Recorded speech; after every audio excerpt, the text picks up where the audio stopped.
Time to check the scores in our two non-televised matches today. And first of all, at the Melbourne Cricket Ground, Hawthorn hopelessly off target in front of goal, finishing up with 11 goals, 31 behind to defeat Melbourne by 16 points. 11-31 to 12-9. And for Hawthorn, Malaxis and Knights each kicked 3 goals. Ted Fidge got 3 for Melbourne, so too did Kelvin Templeton.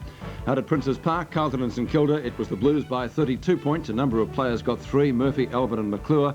And for the Saints, Lockett again in good form in front of goals. He finished up with 6, and Elphinston got 4 goals. Don't forget, tomorrow from the Sydney Cricket Ground, the match to complete the round, the Swans versus Richmond. And at the moment, they certainly look fairly even on paper. Richmond thrashed last week by Essendon by more than 80 points. The Swans defeated St Kilda quite handsomely at the SCG. And of course, Jimmy Jess sacked by Richmond. Can the Swans get up and make it 2 wins in succession? Match time is 2:15. You'll see it live and exclusive to 7 Sport tomorrow afternoon. Time now for Footy Stop Press with Scot Palmer, the sporting editor of the Sunday Press, as we go up there right now. Good evening, Scotty. Good evening, Peter, and welcome viewers into the Sunday Press.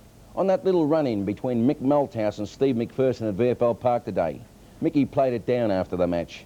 He showed a little bit of emotion. He's only a kid, said Mickey. But it had a lot of people talking out there after the huddle had been broken up. Malthouse said of that win over North, "It's great to beat a side you're neck and neck with. It's the first close one for us too, and the first time we've put 4 wins together since I've been coach." John Kennedy said it would have been a little bit of thieving at the finish if we'd got up and won today.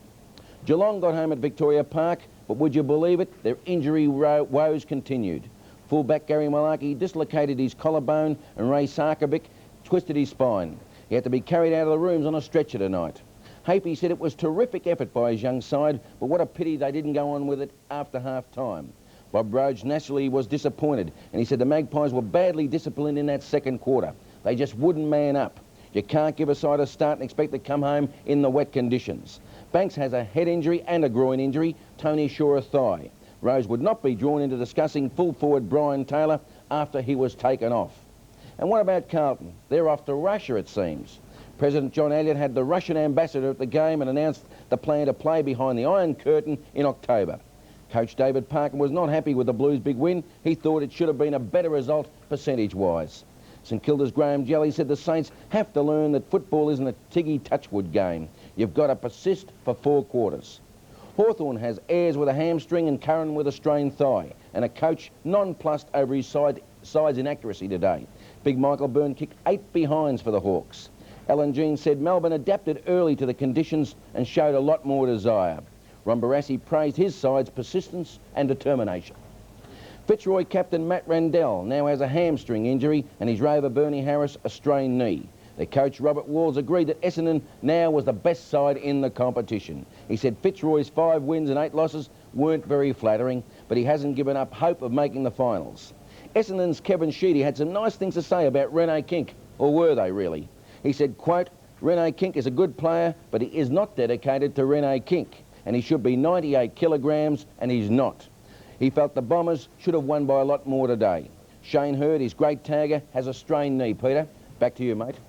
Going to Russia, eh? Well, I should say Spasiba, Scotty, and Dobra Dian.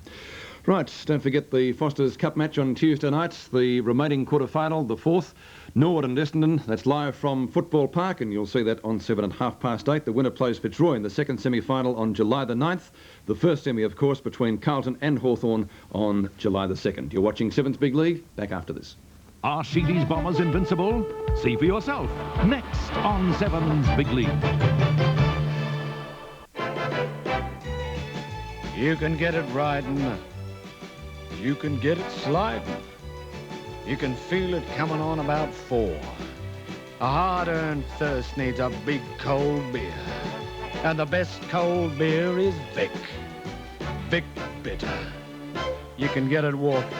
You can get it talking. You can get it working a plow. Matter of fact, I got it now. Victoria Bitter.